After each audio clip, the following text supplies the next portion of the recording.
ठंड की शुरुआत हो चुकी है, फिर भी एसी चल रहे हैं। नवरात्रे जोरों शोरों से मनाए जा रहे हैं। हर दुर्गा पंडाल रोशन है सैकड़ों जगमगाती लाइट से। मिलादुन नबी भी पास है और दिवाली भी पड़ोस में इंतजार कर रही है। लेकिन देश के बिजली घरों में कोयला खत्म हो चुका है भाई साहब। महज कुछ हफ्तों की बात है, पहले बिजली घर कोयला ना होने की वजह से बंद पड़ेंगे और उसके बाद दिल्ली बंद होगी। देश के दूसरे राज्य जो खुद की बिजली नहीं बनाते वो पहले ठप पड़ेंगे। फिर कोयले की मार झेलेंगे वो सारे राज्य जिनके यहाँ खुद के पावर प्लांट लगे हुए हैं, क्योंकि कोयले से ही चलता है ये पूरा देश। आज भी हम बदनसीबी से कोयले से जुड़े हुए हैं। 70% जो हमारी बिजली तैयार होती है वो कोयले से तैयार होती है इन पावर प्लांट्स में। जब कोयला ही नहीं बचेगा तो बिजली कहां से आएगी? बिजली नहीं आएगी तो ट्रेनें कहां से चलेंगी? कोयले से चलने वाली भी नहीं चलेंगी और बिजली से चलने वाली भी ठप हो जाएंगी। अभी ये सब आपको सिर्फ संभावनाएं लग रही होंगी, लेकिन आने वाले समय में, आने वाले शायद एक हफ्ते के अंदर, 1 या 2 हफ्ते के अंदर आपको सीधे फर्क देखने को मिलेगा, क्योंकि बिजली की खपत साल के इस पड़ाव में, खासकर कोविड के बाद, बहुत तेजी से बढ़ी है बिजली की खपत। नतीजा अब हम झेलने वाले हैं, जब कोयला नहीं निकल रहा है खदानों से। क्यों? क्योंकि खदानों में कोयला निकालने का काम ठप पड़ा था महामारी के दौरान, और उसके बाद जब अभी सारी चीजें खुल चुकी हैं, इंडस्ट्रीज खुल चुकी हैं, फैक्ट्रीज खुल चुकी हैं, हर तरफ व्यापारिक गतिविधियां तेजी पकड़ चुकी हैं, इस हालत में पानी ताबड़तोड़ गिर चुका है सितंबर महीने में, जो कभी नहीं गिरता था पहले। जलवायु परिवर्तन की वजह से हुआ क्या? जितनी भी कोयले की खदानें वहां पानी भरा, कोयला निकालने का काम प्रभावित हुआ, खनन का काम प्रभावित हुआ, उनकी माल की ढुलाई भी नहीं हो सकी, कोयला पहुंच भी नहीं सका। अब मोदी जी को करना यह पड़ा है कि बाकायदा रेल मंत्रालय को भी सेंटर में रखते हुए, क्योंकि ढुलाई भी जरूरी है, और कोयला मंत्रालय को साथ में रखते हुए, एनर्जी के सीईओ को सामने रखते हुए एक बड़ी कमेटी बनानी पड़ी है जो मॉनिटरिंग करेगी हर हफ्ते 2 बार कि कितना कोयला बचा है, ये चेक करने के लिए। क्योंकि अगर कोयला खत्म हो गया दोस्तों तो इस बार फॉरेन से भी नहीं आने वाला, हम इंपोर्ट भी नहीं कर सकते, क्योंकि दुनिया के दूसरे देशों में भी यही स्थिति बनी हुई है। वहां भी कोयले की कमी है, भाव बढ़ चुके हैं। भारत तो बिल्कुल इंपोर्ट नहीं कर सकता इस स्थिति में, तो कोयला आएगा कहां से? बिजली बनेगी कहां से? ये एकदम बड़ा राक्षसी सवाल है जो हमारे चेहरे के सामने मुंह खोलकर खड़ा है, और हम अब भी राजनीति को फोकस कर रहे हैं मेन स्ट्रीम मीडिया में। This is today's India. आज भी हम आर्यन खान के पीछे पड़े हुए हैं, आज भी हम यूपी की राजनीति के पीछे पड़े हुए हैं, छत्तीसगढ़ में अलग कोलाहल मचा हुआ है, लेकिन इस यक्ष सवाल का किसी के पास कोई उत्तर नहीं कि बिजली कहां से आएगी, कैसे मनेगी दिवाली, कैसे होगा मिलादुन नबी में सब कुछ, कैसे पूरे हो पाएंगे नवरात्रे कट भी गए तो उसके बाद जो बिजली संकट आएगा उसका क्या होगा?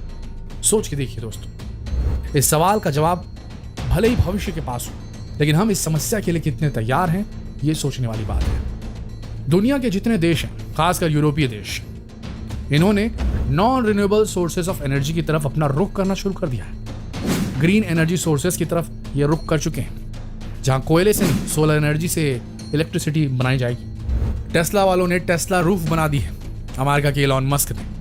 लोग अपने घरों की छतों में कंक्रीट नहीं डाल रहे हैं, सोलर पैनल्स डाल रहे हैं जो साल भर उनके घरों को रोशन कर सकेंगे। दूसरे देशों में विंड एनर्जी से काम चलाया जा रहा है, उससे बिजली बनाई जा रही है।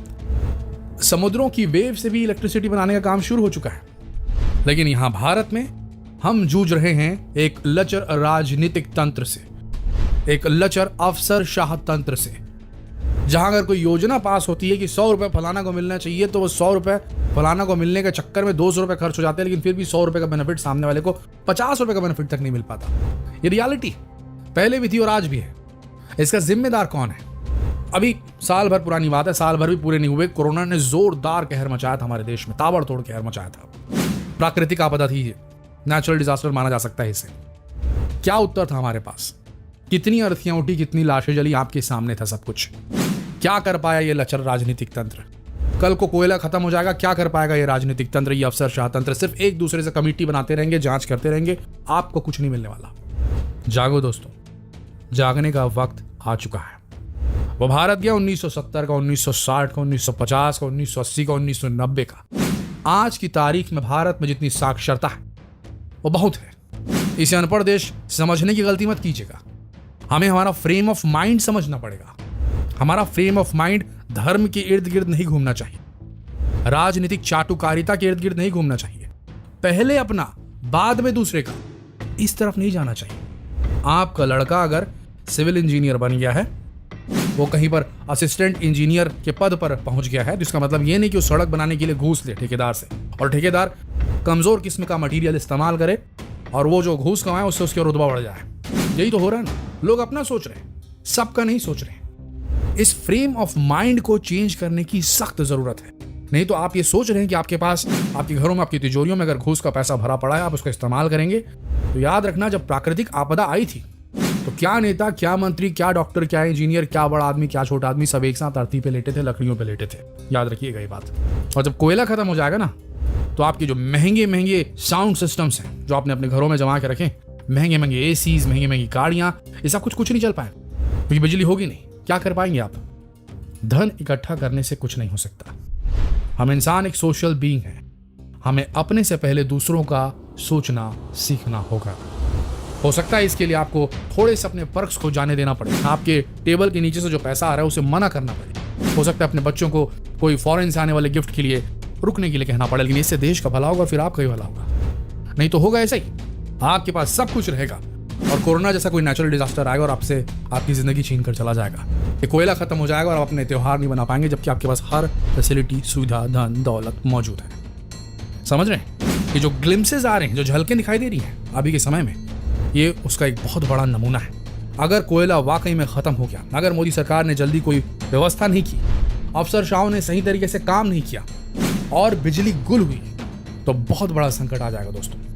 कहां से निकालेंगे इतना सारा कोयला? कैसे चलेगा सब कुछ? कहां से आएगी एनर्जी? हमें मूलभूत चेंज करने की जरूरत है। इस देश की प्लानिंग में चेंज करने की जरूरत है। हम सब साक्षर हो चुके हैं। सही नेता चुनने की जरूरत है। सही सवाल, नेता चुन लिया आपने, सही किया, सही नेता चुना, बहुत सही नेता चुना, लेकिन नेता से हर बार सवाल पूछना पड़ेगा। अफसरशाहों से सवाल पूछना पड़ेगा। कलेक्टर है तो उसे सैल्यूट मत ठोको, आदर दो, सम्मान दो, लेकिन सवाल पूछो। उनसे वक्त मांगते घूमो, उनके आगे पीछे घूमो, उनकी चाटुकारिता करते घूमो। अगर आप घूस नहीं चाहेंगे तो कोई घूस खा नहीं सकता। आप अपने बच्चों को ऐसे तैयार कीजिए कि वो घूस लेने के लिए ना पढ़ाई करें, कोई पद ग्रहण ना करें। ये करना पड़ेगा, नहीं तो वही स्थिति आएगी जो अभी चल रही है। ये रास्ते पूरे के पूरे सब लोगों ने अपने अपने फायदे के हिसाब से एडजस्ट करके रखे हुए हैं। कोयले की खानें कॉन्ट्रैक्ट पे बिक रही हैं, वहां से भी चोरी होती है, सबको फायदा पहुंचाया जा रहा है, कोयले की कीमतें बढ़ जा रही हैं, हर जगह पैसा खाया जा रहा है। बिजली आपकी महंगी हो गई है, अब कोयला सप्लाई नहीं होगा तो सोचिए क्या होगा। सब अपनी सहूलियत देखेंगे अगर इस देश में, तो ये बात समझ के चलिए, ये देश कहीं का नहीं बचेगा। अफ्रीकन कंट्रीज से भी बुरा हाल हो जाएगा। ये खबर इसलिए आप तक पहुंचाई गई है कि अब भी अगर आप सर्दियों की शुरुआत में, क्योंकि हो चुकी है, धुंध आ रही है हल्की हल्की, घर में एसी चला रहे हैं, कृपया बंद कर दीजिए, खिड़कियां खोलिए, हवा लीजिए। बेवजह गाड़ियों में जाते वक्त एसी न ऑन कीजिए, वो भी एनर्जी का लॉस ही है। बिजली बचाइए। घरों से, कमरों से बाहर निकल रहे हैं, एक कमरे से दूसरे कमरे में जा रहे हैं, बिजली बुझाइए उसे। बेवजह पानी ना बहाइए। बिजली की कमी हो चुकी है, इसे समझिए और इस संदेश को आगे फॉरवर्ड कीजिए, अन्यथा ये दिवाली अंधेरे में बीतने वाली है। जितना हो सके इस संदेश को शेयर करें फेसबुक पर, व्हाट्सएप पर, यूट्यूब पर, इससे पहले कि देर हो जाए। अगले वीडियो में हम आपको बताएंगे कि कैसे भारत में पैदा की गई बिजली का आधा हिस्सा सिर्फ तारों में खराब हो जाता है। तो अगला वीडियो जरूर देखिएगा आज रात प्राइम टाइम पे। इस वीडियो के अंत तक बने रहने के लिए धन्यवाद।